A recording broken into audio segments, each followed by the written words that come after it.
आपने कथा में बताया कि भगवान के सामने जाके रोना मत और कुछ शिकायत भी मत करो, लेकिन जय जय मैं तो सिर्फ उनको ही अपने दुख दर्द बताती हूँ। आपने ये क्यों नहीं कहा कि सुख और आनंद बताती हूँ? दुख दर्द ही क्यों लिखा है? और उन्हीं के पास जाके रोती हूँ। अब मैं तो अनाथ हो गई, अब मैं कहाँ जाऊँ, क्या करूँ, मुझे बताओ। हमने आपसे प्रार्थना की थी कि जब आपका प्रेम अटूट हो जाता है, जब आपका प्रेम विशेष हो जाता है, तो यह स्वाभाविक बात होती है कि आप प्रेमी के सामने रोते नहीं हैं कि भाई उसको कष्ट होगा, मैं क्यों बताऊं। आपके लिए सुख ज्यादा बड़ा है, अपने प्रेमी की प्रसन्नता ज्यादा बड़ी है कि अपना दुख बड़ा है? दुख सबके जीवन में होता है, पर प्रेम दुख से बड़ा होता है। तो कई बार आप जो बड़ा होता है उसके सामने छोटी वस्तु प्रस्तुत नहीं करते। ठीक है, मेरा दुख है, ये दुखालय संसार है, ठाकुर जी सब जानते हैं। सूरदास जी की मैंने पंक्ति सुनाई थी, तुम जानत सब अंतर्यामी। वो सब जानते हैं, उन्हें पता है। और कई बार ऐसा होता है जब व्यक्ति जानता है फिर भी आप छुपाते हैं, तो सामने वाले को और प्रेम हो जाता है आपसे कि बताओ ये जानते हुए भी छुपा रहा है मुझसे, ये बहुत कष्ट में है लेकिन फिर भी प्रसन्न हो रहा है मुझसे, मेरे सामने हंस रहा है, नाच रहा है, तो ठाकुर जी को और प्रसन्नता होती है। इस भाव से हमने कहा कि ठाकुर जी को मत बताओ। बाकी हमारे भारत के संत परम पूजनीय श्री रामसुख दास जी महाराज तो कहते थे, अपने जीवन की हर परिस्थिति ठाकुर जी को बताओ, सुबह से शाम तक जो कुछ भी है सब ठाकुर जी को बताओ, लेकिन दुख पर ज्यादा ध्यान मत दो, दुख ज्यादा ठाकुर जी को मत बताओ। आज पूरे दिन अच्छा क्या हुआ, जैसे एक बात सुनो, सब लोग इधर देखो, घर में कोई बात हो जाए तो पति पत्नी एकांत में बैठ करके बात करते हैं, पूरे दिन के कष्ट क्या हुए वो आपस में साझा करते हैं। पति अपने ऑफिस की बात बताता है, पत्नी पूरे दिन घर में क्या हुआ वो बताती है। लेकिन इतने में ही उनका बच्चा आ जाए 3 साल का, और तभी देखे कि मां की आंख में आंसू है, तो आता, माँ आप क्यों रो रही है? नहीं नहीं कुछ नहीं बेटा, ऐसी बात नहीं, बताओ ना क्या बात है। तो माँ उसको बोलती है, वो ताता हो गई है ना मुझे इसलिए रो रही हूं। उसको वास्तविकता नहीं बताते, क्यों? अभी छोटा बालक है, इसको अति कष्ट क्यों बताया जाए। या फिर इसमें यह भाव रखो कि हम उससे इतना प्रेम करते हैं कि उसको हम दुखी क्यों करें अपनी भावना बता करके। ठीक वैसे ही ठाकुर जी के सन्मुख कोई बात विवाद की नहीं हो, उन्हें सब पता है, पर आप मत कहो जाकर के, ये प्रेम का स्वरूप है। हमने इस भाव से ये बात कही थी। फिर किन्हीं का भाव है, यदि कृष्ण पूर्ण ब्रह्म हैं तो राधा रानी का उनसे विरह किस तत्व को प्रकट करता है? प्रेम तत्व को। कौन पावे आको पार, प्रेम नदिया की सदा उल्टी बहे धार। ठाकुर जी को कोई बंधन में नहीं बांध सकता, कोई आसक्त नहीं कर सकता, लेकिन एक प्रेम पाश ऐसा है जिसमें ठाकुर जी बंध जाते हैं। वो पूर्ण ब्रह्म है, वो पर ब्रह्म है, वो परिपूर्ण ब्रह्म है, लेकिन प्रेम ऐसा है जिसमें ठाकुर जी भी बंध जाते हैं। तो परिपूर्ण ब्रह्म भी श्री कृष्ण राधा रानी उनसे किस विरह किस तत्व में है? तो वो प्रेम तत्व में है। हम लोग 4 तत्व के आदि रहते हैं, ध्यान से सुनिएगा, धर्म, अर्थ, काम और मोक्ष। ये चतुर्विध पुरुषार्थ है। दुनिया में मुझसे बैठा ऊपर तक जितने भी लोग हैं, संसार के जितने भी लोग हैं, चतुर्विध पुरुषार्थ के भीतर ही रहते हैं। कोई धर्म कर रहा है, कोई अर्थ कमा रहा है, कोई कामनाओं की पूर्ति कर रहा है, और कोई मोक्ष की भाव में ही लगा हुआ है। कई लोग संसार में, उनको केवल धर्म से मतलब, वो धर्म ही करते हैं। पर कई लोग संसार में, अधिकतर मुंबई के लोग, वो केवल अर्थ कमाने की सोचते हैं, शाम दाम दंड भेद, कैसे भी धन कमाना है। कई लोग कामनाओं की पूर्ति में रहते हैं। अब मैं किसी प्रांत का नाम लेकर के वहां की निंदा नहीं करूंगा, पर भारत में भी ऐसे कई प्रांत हैं, वहां के लोगों को केवल वो धन भी इसलिए कमा रहे हैं कि मेरी इच्छा पूरी हो, कामनाओं की पूर्ति। एक परिवार से मेरा परिचय है, उनको अगर मन कर जाता है कि हमें इडली खानी है तो वो अगली फ्लाइट लेके चेन्नई चले जाते हैं, इडली खाते हैं। उनको कुछ खरीदने की इच्छा होती है तो वो दुबई पहुंच जाते हैं। उनको ज्यादा गर्मी लगती है तो वो कश्मीर पहुंच जाते हैं। मतलब उनका जीवन क्या है? केवल इच्छाओं की पूर्ति।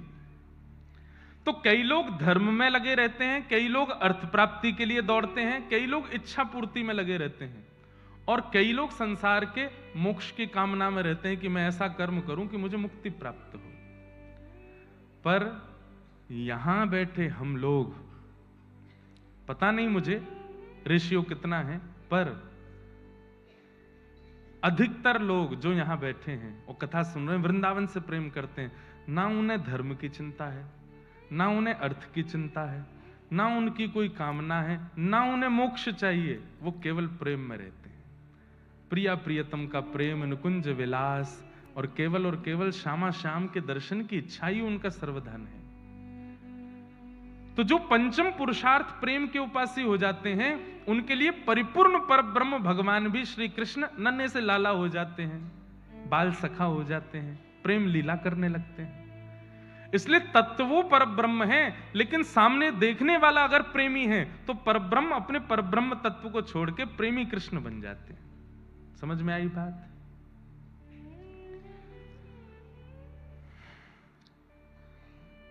क्या श्री कृष्ण भक्त को सुख देने के लिए आते हैं या उसे तोड़कर बनाने के लिए? सबके उत्तर हम कथा में देते ही हैं। पहली बात कि भक्त जो होता है वो रुई के फॉर्म के जैसा हो जाता है, वो टूटता ही नहीं है। टूटता कौन है? जो ठोस है, जो मजबूत है, जिसके अंदर अकड़ है। और भक्त इन सब में नहीं होता। ये अब रॉड है, इसको जोर जोर से मारूंगा तो मुड़ेगी, एक समय आने पर टूट ही जाएगी। पर भक्त कैसा होता है? भक्त तो पुष्प के जैसा है, उस पर हथौड़ा भी मारो तो भी नहीं टूटेगा। भक्त तो ऐसा होता है। तो भक्त टूटता नहीं है। हमें दिखता है कि जनाबाई टूट गई, हमें दिखता है कि नामदेव जी के साथ ऐसा हुआ, ये तो टूट गए, हमें लगता है कि सक्कूबाई के साथ इतना दुराचार किया, ये तो टूट गई। पर उनकी अंतरंग भावना से अगर पूछो, वो टूटे नहीं है। भक्त कभी टूटता नहीं, क्योंकि भक्त कभी अहम में नहीं रहता, ठोस में नहीं रहता। भक्त अपने शारीरिक उपस्थिति में नहीं रहता। वो तो हर परिस्थिति में मोल्ड होने वाला होता है, इसलिए वो टूटता कभी नहीं है। तो इसका उत्तर यही है कि ठाकुर जी भक्त को आनंद देने आते हैं, सुख भी नहीं। फिर आपने कहा कि महाराज जी, पूज्य प्रेमानंद जी महाराज का सत्संग सुनने पर विरक्त भाव प्रकट होता है, परंतु माता पिता प्रेशर क्रिएट करते हैं, क्या करूं समझ नहीं पाती। अब देखिए, इसमें एक ऐसी भाव है, एक होता है शारीरिक विरक्ति और एक होता है मानसिक विरक्ति।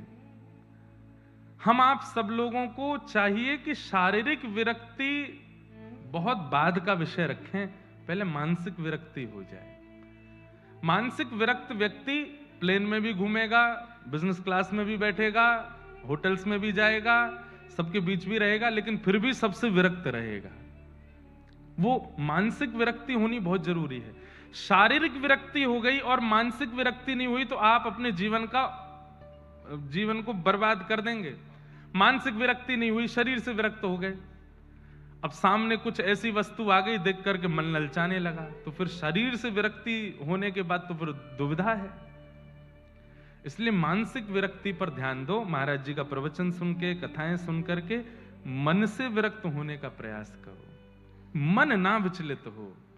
शरीर तो प्रारब्ध कर्म में है, इसमें लगे रहो। एक कथा आती है, मैंने सुनाई है, हितरवंश महाप्रभु के एक परम शिष्य हुए श्री विठल दास जी,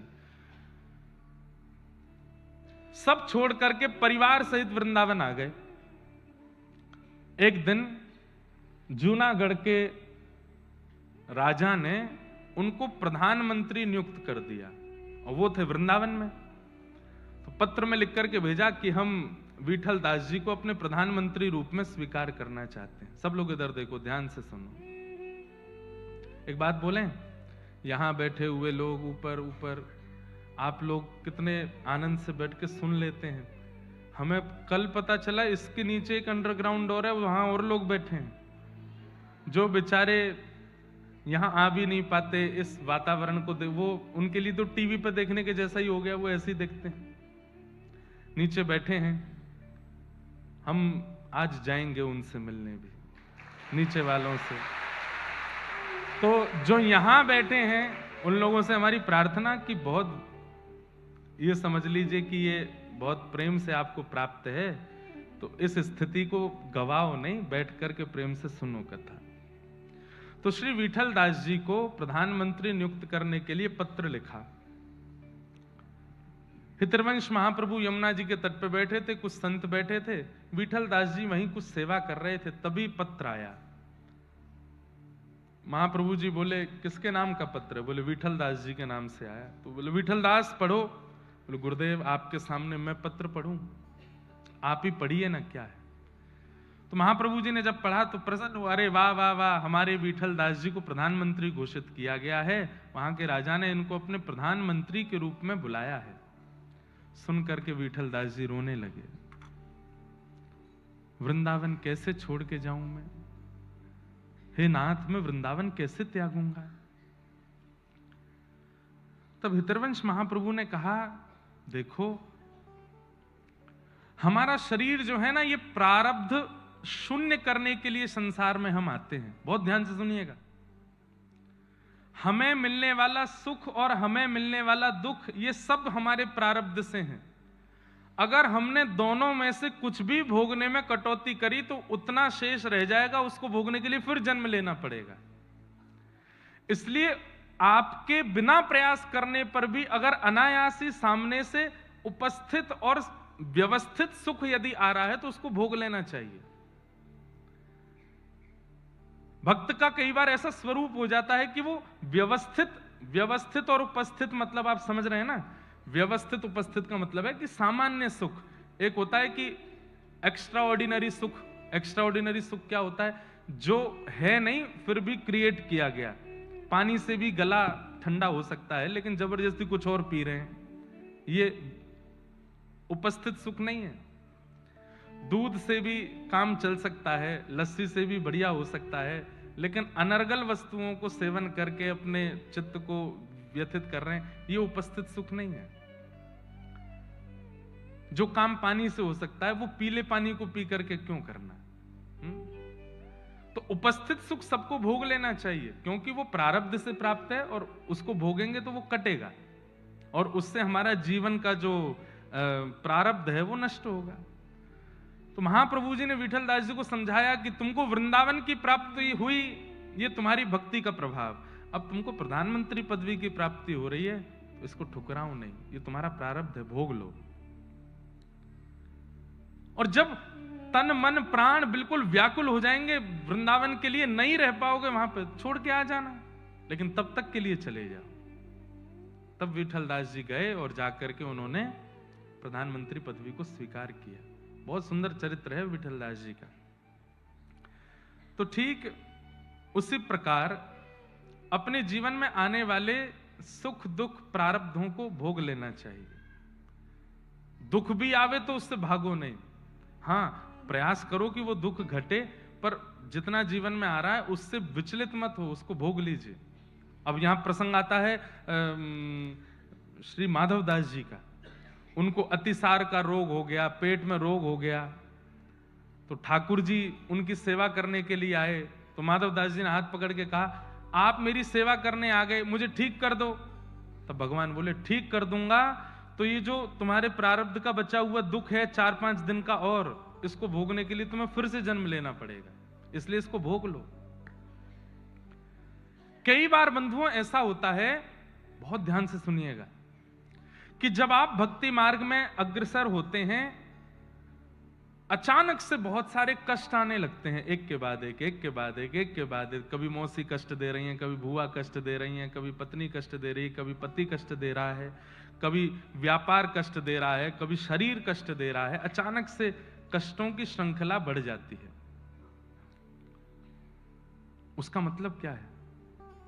ठाकुर जी ने विचार किया कि इसको 80 साल में जितना भोगना था, इसको 80 दिन में भोगवाओ, खत्म करो, जितना भी ये सब एक बार में करवा करके नष्ट करो, ताकि आगे के जीवन में भजन आनंद से कर सके।